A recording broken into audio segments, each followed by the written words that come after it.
বন্ধুরা সব কেমন আছো? আশা করি যথেষ্ট ভালো আছো। লাইক শেয়ার কমেন্ট করবে যাতে তোমাদের সামনে ভালো ভালো ভিডিওগুলো বানাতে পারি। আমি একটা খুব ভালো নাই বন্ধু, বুঝতেই পারছো, বাইরে যেখানে যাচ্ছি সেখানে মারছে।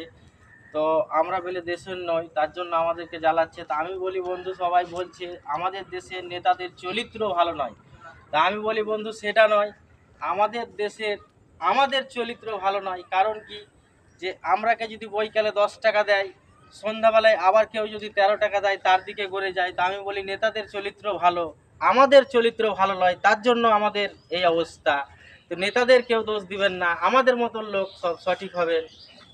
এর জন্য আমরা দায়ী, নেতারা কোনো দায়ী নয়। এটাই আজকে আমার শেষ কথা।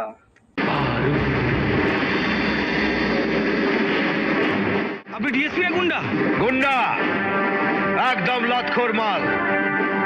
তোর একটা পেটো মারলে আমি 10টা পেটো মারবো। তোরা বাস চালালে তোদের আমি জ্যান্ত জ্বালিয়ে দেব। তোরা মারলে হবে মার্ডার, আর আমি মারলে হবে এনকাউন্টার।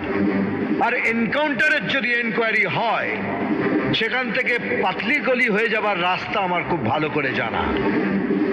চাল ফোর্ট নেই তো ইন্দা ভোগা মাম মায়ের ভোগে পাঠিয়ে দেবো। চাল, যাও যাও যাও। কত টাকা নিলি? স্যার 50 টাকা। কেন?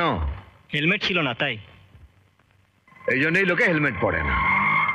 এবার থেকে 50-এর জায়গায় 500 টাকা নিবি। তাহলে লোকে পকেট বাঁচাবার কথা ভেবে মাথাটা বাঁচিয়ে নেবে। স্যার ঘুষ নিতে বললো না নিতে বারণ করলো?